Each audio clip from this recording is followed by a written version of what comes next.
نهج حياة سيرته نهج حياة سيرته نهج حياة. بسم الله الرحمن الرحيم. الحمد لله رب العالمين، وأفضل الصلاة وأتم التسليم على سيدنا محمد وعلى آله وصحبه الطيبين الطاهرين. أما بعد، السلام عليكم ورحمة الله تعالى وبركاته. ስለ ነቢዩ ዓለይሂ ሰላቱ ወሰላም የተለያዩ ሙዓመላዎችና ታሪኮች እያየን እንገኛለን። ያለንበት ወር የረቢዑል አወል ወር እንደመሆኑ ስለ ነቢዩ ዓለይሂ ሰላቱ ወሰላም ማንነት ይበልጥ የምናወራበትና የምንማማርበት የሆነ ወር ነው። ስለዚህም አንዳንድ ቂሳዎችን እያየን ለህይወታችን ስንቅ እንዲሆነን ነቢዩ ዓለይሂ ሰላቱ ወሰላም በተለያዩ መውቂፎች ላይ ምን አድርገዋል የሚለውን የምናይበት ደርስ ላይ ነን። ኢንሻአላሁ ተዓላ ዛሬም አንድ እጅግ አስገራሚ የሆነ ቂሳን የምንመለከት ይሆናል። ደርሳችንን ስናዳምጥ ሊላሂ ተዓላ ማለትን አንርሳ። ክስተቱ የሚያስተምረን ነገር ነቢዩ ዓለይሂ ሰላቱ ወሰላም ማንንም ቢሆን የማይንቁ መሆናቸውንና የእሳቸውን በረካ ለሚፈልግ ሰው ምን ያክል ደስተኛ ሆነው እንደሚያደርጉለትና ነቢዩ ዓለይሂ ሰላቱ ወሰላም የእሳቸውን ትእዛዝም እንደዚሁ ለመፈጸም የሚፈልጉ የሆኑ ሰሓባዎችንም በአካል እንደሚያግዙ የሚያስተምረን የሆነ ትምህርት ነው፣ የሚያስተምረን የሆነ ቂሳ ነው። ኢንሻአላሁ ተዓላ ዛሬ የምናየው ቂሳው የተከሰተው ከአንድ የአንሳር ሰሓቢይ ጋር ነው። ይህ የአንሳር ሰው ነቢዩ ዓለይሂ ሰላቱ ወሰላምን አንዴ መጣና እንዲህ አላቸው፣ ወዲድቱ አነከ ተእቲኒ ፈቱሰሊ ፊ በይቲ መካናን አተኺዙሁ ሙሰላ አላቸው። አንቱ የአላህ መልእክተኛ ሆይ እንደ ወደ ቤቴ ብትመጡና አንድ ቦታ ላይ ሰግዳችሁልኝ ያችን ቦታ የመስገጃ ቦታ አድርጌ ቢይዛት ደስ ይለኛል አላቸው። ያ ሰው ያዕኒ ምንድነው የፈለገው? ነቢዩ ዓለይሂ ሰላቱ ወሰላም ቤቱ እንዲመጡ፣ ቤቱን መጠው የሆነች ቦታ ላይ ሰግደውለት ያችን ቦታ የመስገጃ ቦታ አድርጎ እንዲይዛት ነው። እዛች ቦታ ላይ ነቢዩ ዓለይሂ ሰላቱ ወሰላም ሳይሰግዱለት ራሱ የሆነችን ቦታ ሙሰላ አድርጎ መያዝ ይችል ነበር። ላኪን የነቢዩን ዓለይሂ ሰላቱ ወሰላምን በረካ ማግኘት ፈለገና እንዲህ ብሎ ጠየቃቸው። ነቢዩም ዓለይሂ ሰላቱ ወሰላም ጥያቄውን ችላ አላሉትም፣ ወይም ደግሞ ሐራም ነው ይህ ክልክል ነው ለምን እንዲህ ተጠይቀኛለህ አላሉትም። ኢነማ ሰአፍዐል አሉት። ለበይክ አረጋለሁ አሉት ነቢዩ ዓለይሂ ሰላቱ ወሰላም። ከዛም በበነጋታው ብቻቸውን ሳይሆን ከታላቁ ሰሓቢይ ከሰይዱና አቡበክርን ስዲቅ ረዲየላሁ አንሁ ጋር በመሆን ወደዛ ሰሓቢይ ቤት ሄዱ። ከሄዱም በኋላ የሄዱበት ሰዓት በጣም ፀሐያማ የነበረበት ወቅት ነበር። ወደ ዙሁር ወቅት አካባቢ ነበር ይላሉ ዑለማዎች። እና ወደ ሰውየው ቤት ሄዱና ሱብሓነላህ ረሱሉላህ ናቸው፣ የአላህ መልእክተኛ ናቸው፣ አፍዶሉ ኸልቂላህ ናቸው። እንዲሁ ቤት በርግደው አልገቡም። በር ላይ ቆሙ። ነቢዩ ዓለይሂ ሰላቱ ወሰላም ለመግባት ፍቃድ ጠየቁ ሰለላሁ ዓለይሂ ወሰለም። ከዛም ለመግባት ፍቃድ ሲጠይቁ ያ ሰሓቢይም ግቡ ብሎ ፈቀደላቸው። ከገቡ በኋላስ ገቡና ቤቱ ላይ እንዲህ አይተው የሚመቻቸውን ቦታ ሄደው አይደለም የሰገዱበት፣ ሀሳቡን ጠየቁት። አይነ ቱሒቡ አን ኡሰሊያ፣ እኔ የት ብሰግድ ትፈልጋለህ? የት እንድሰግድ ነው የምትፈልገው አሉት። ያኒ እስቲሻራ አደረጉት፣ የሚፈልገውን ነገር ጠየቁት ነቢዩ ዓለይሂ ሰላቱ ወሰላም። የዛኔ ያ ሰሓቢይም የሆነችን ቦታ ከቤቱ ዛዊያ አሳያቸው። እዛ ቦታ ሄደው ነቢዩ ዓለይሂ ሰላቱ ወሰላም ሰገዱለት። ከዛም ከሰገዱ በኋላ 2 ረክዓተይን ያ ሰሓቢይ ያችን ቦታ የሙሰላ ወይም ደግሞ የመስገጃ ቦታ አድርጎ ያዛት። እኒህ ታላቅ ነቢይ ይህ ሰሓቢይ እንዲህ ብሎ ሲጠይቃቸው የግል ሐጃው ነው። እንግዲህ ቤቴ ላይ መጣችሁ ስገዱልኝ እና ሙሰላ አድርጌ ሊያዛት የግሉ ሐጃ ነው። እና ታላቅ ነብይ የዓለማት እዝነት ተደርገው የተላኩት ነብይ እጅግ በጣም ብዙ ቢዚ የሚያደርጋቸው ነገር የኡመቱ የሚያስጨንቃቸው በጣም ብዙ ጉዳይ እያለ እንኳን ይህ አንድ ተራ ሷሐቢይ መጥቶ ቤቴ ላይ ስገዱልኝ ስላላቸው አልናቁትም።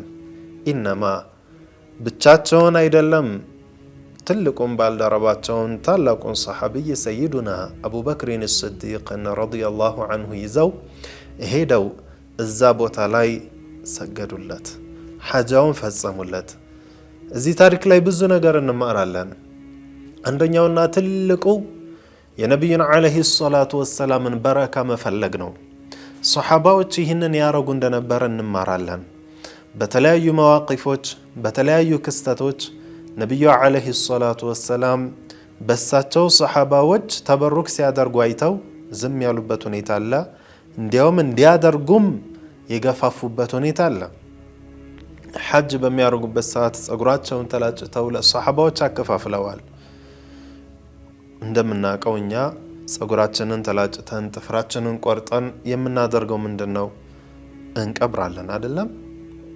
የሰውነታችን አንድ አካል ክፍል ስለሆነ እንቀብረዋለን። ነቢዩ ዓለይሂ ሰላቱ ወሰላም ይህንን ማድረግ እየቻሉ ለምን ለሶሐባዎች አከፋፈሉ?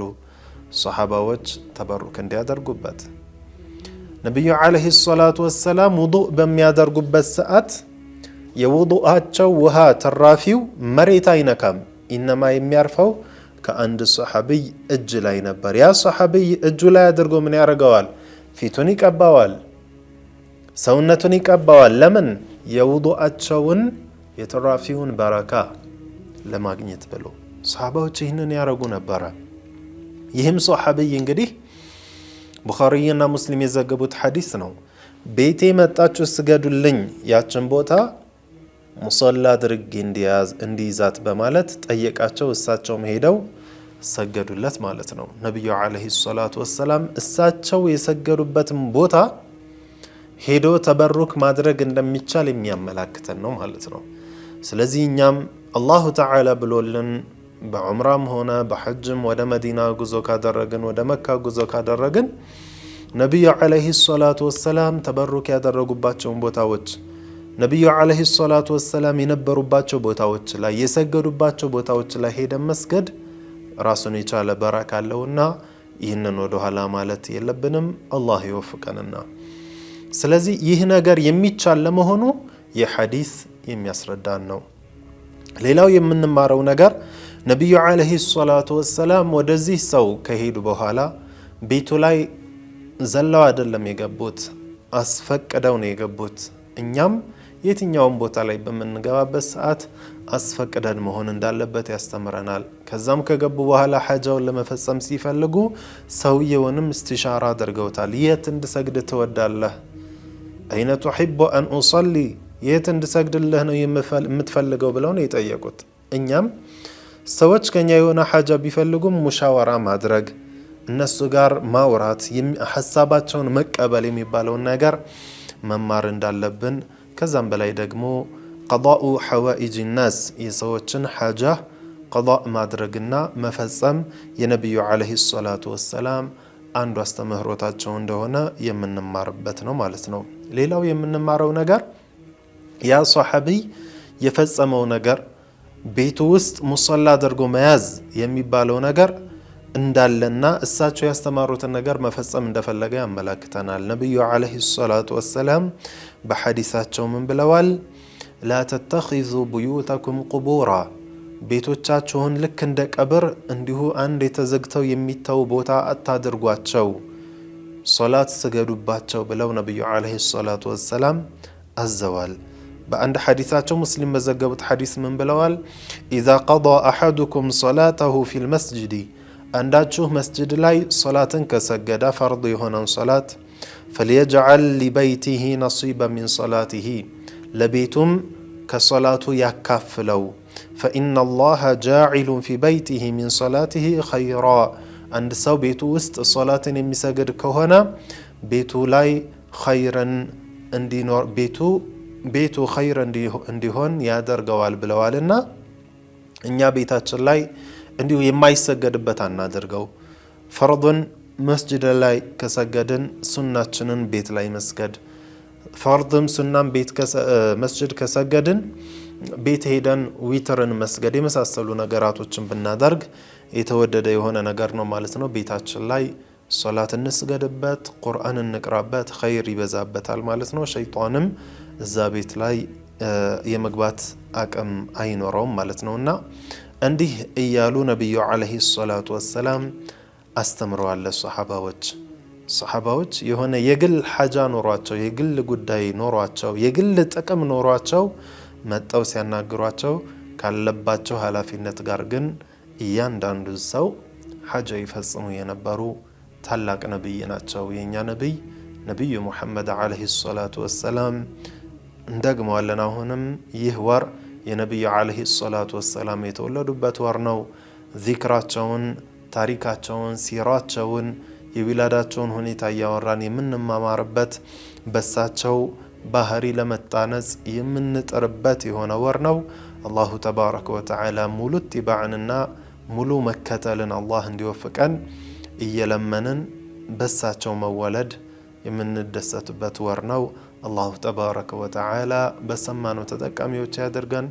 ወሰላሙ ዓለይኩም ወረሕመቱላሂ ተዓላ ወበረካቱሁ። نهج حياة سيرة